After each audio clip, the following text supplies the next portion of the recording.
ये वह मंदिर है जो इंदौर ही नहीं पूरे देश में प्रसिद्ध है। यहाँ पे जो भी भक्त आते हैं उनकी मनोकामना अवश्य पूरी होती है। रणजीत हनुमान मंदिर 140 वर्ष प्राचीनतम है। बाबा की प्रतिमा यही स्वयंभू प्रकट हुई थी। पंडित जी, लकड़ी की गदा है, उसका रहस्य क्या है? लकड़ी मंडी में पेड़ का तना आया था। उस तने का आकार बिल्कुल गदा के स्वरूप में था। तो लकड़ी मंडी में जिसके वहाँ पर वो तना आया था, उसकी आस्था जागृत हुई। उन्होंने हमसे यहाँ पर आके संपर्क किया।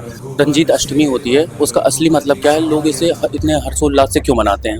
जी, रंजीत अष्टमी का पर्व मंदिर की स्थापना के समय से यहाँ पर धूमधाम से आयोजित होता आ रहा है।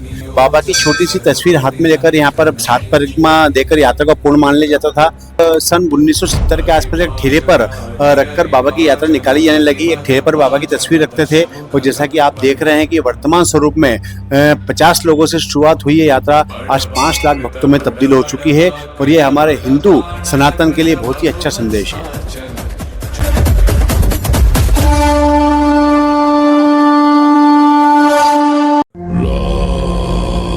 दर्शकों, जय रणजीत। आज हम मौजूद हैं इंदौर के प्रसिद्ध रणजीत हनुमान मंदिर में। सबसे पहले मैं आपको रणजीत हनुमान के दर्शन कराते हैं। जय। ये वह मंदिर है जो इंदौर ही नहीं पूरे देश में प्रसिद्ध है। यहाँ पे जो भी भक्त आते हैं उनकी मनोकामना अवश्य पूरी होती है। और आज हमारे साथ मौजूद हैं रणजीत हनुमान मंदिर के पुजारी दीपेश व्यास जी महाराज। तो आज हम इनसे कुछ सवाल करेंगे रणजीत हनुमान से जुड़े। सभी भक्तों को जय रंजीत जी। पंडित जी, हमारा सवाल है कि मंदिर का इतिहास क्या है? बाबा कहाँ से प्रकट हुए? जी। रंजीत हनुमान मंदिर 140 वर्ष प्राचीनतम है। बाबा की प्रतिमा यही स्वयंभू प्रकट हुई थी। हमारे परदादा जी स्वर्गीय श्री भोलाराम जी व्यास यहाँ के प्रथम संस्थापक पुजारी थे। उसके पश्चात हमारे दादाजी गोपी किशन जी व्यास, उसके पश्चात हमारे पिताजी त्रिलोकीनाथ जी व्यास ने यहाँ पर सेवा की। और वर्तमान में हम चारों भाई पंडित संजय, मैं स्वयं दीपेश, नितेश एवं रितेश यहाँ पर पूजा अर्चना का कार्य देख रहे हैं। पंडित जी, लकड़ी की गदा है, उसका रहस्य क्या है?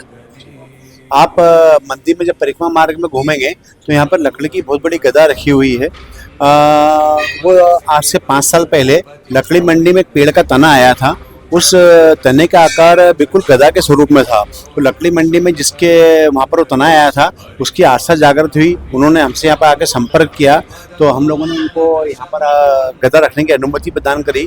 और उसके पश्चात गाजी बाजे के साथ उन्होंने उस लकड़ी के तने को, जो कि गदा के स्वरूप में था, लाकर बाबा के यहाँ पर विराजित किया है।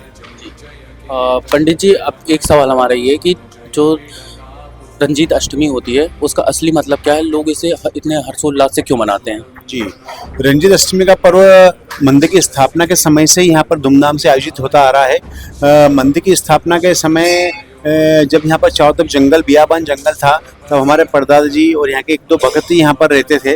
उस वक्त बाबा की छोटी सी तस्वीर हाथ में लेकर यहाँ पर 7 परिक्रमा देकर यात्रा का पूर्ण मान लिया जाता था। कई वर्षों तक वो व्यवस्था जारी रही। उसके पश्चात सन 1970 के आसपास एक ठेले पर रखकर बाबा की यात्रा निकाली जाने लगी। एक ठेले पर बाबा की तस्वीर रखते थे और एक ढोलक वाला आगे रहता था। कई वर्षों तक वो व्यवस्था यहाँ पर जारी रही।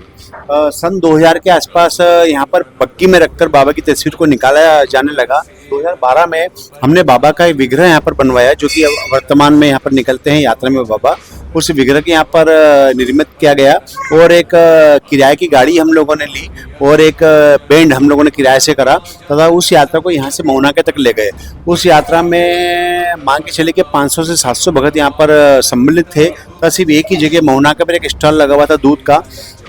उस वक्त जो सुबह का जब माहौल था और बाबा का आशीर्वाद ही कहें कि सभी भक्तों में अति उत्साह का संचार हुआ और सभी लोगों ने मिलकर प्रण लिया कि अब बाबा की यात्रा को हम और धूमधाम से आयोजित करेंगे। तब सब लोगों ने मिलकर सन 2016 में यहाँ पर स्वर्ण रथ का निर्माण कराया। और जैसा कि आप देख रहे हैं कि वर्तमान स्वरूप में 50 लोगों से शुरुआत हुई है यात्रा, आज 5 लाख भक्तों में तब्दील हो चुकी है। और ये हमारे हिंदू सनातन के लिए बहुत ही अच्छा संदेश है। पंडित जी, जब पूरा इंदौर रणजीत हनुमान की गूंज से गूंजता है तो आप इसे क्या मानते हैं? ये सिर्फ और सिर्फ बाबा का ही परम आशीर्वाद है।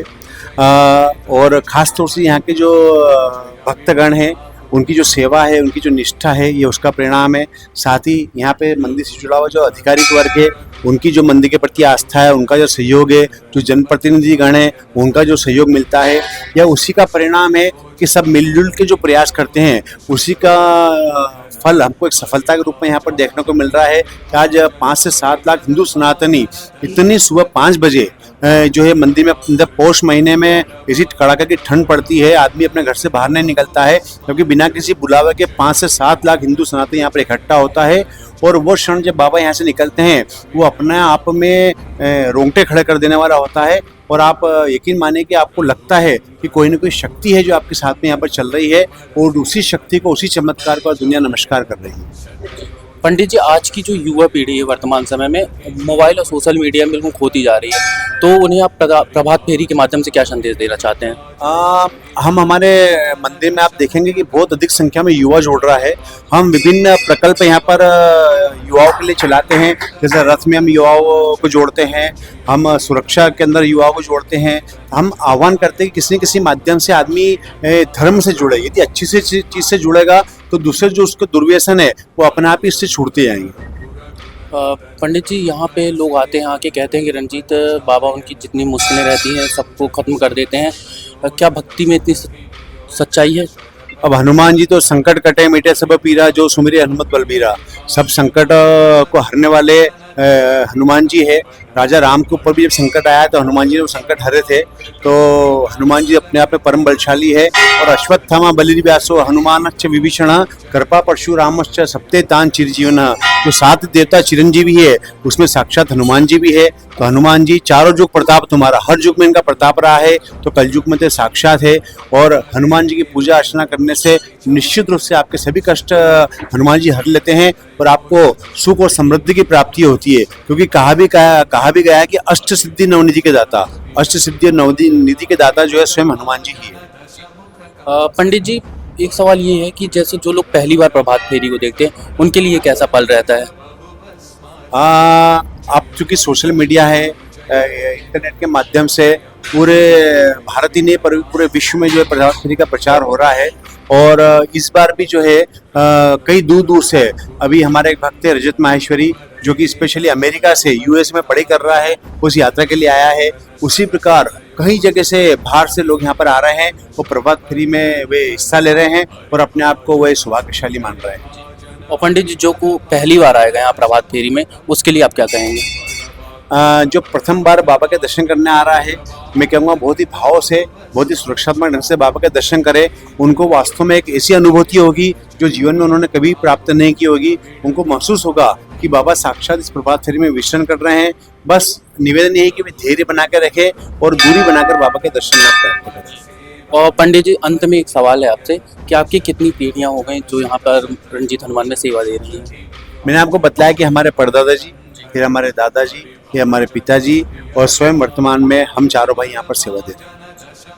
तो देखिए, पंडित जी से हमने रंजीत हनुमान और प्रभात फेरी की जानकारी ली, जिसमें पंडित जी ने बताया काफ़ी सारी जानकारी दी। और लोगों को आने के लिए जब हम उनसे पूछे कि जो लोग पहली बार आ रहे हैं तो क्या करें, तो उसमें पंडित जी ने हमको बताया कि यहाँ पे आए आके तो अब भीड़ भाड़ काफ़ी रहती है, तो अच्छे से रहें।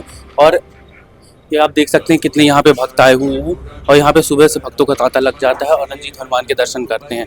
तो ऐसी ही तमाम खबरों के लिए जुड़े रहें पतंगड़ से। धन्यवाद।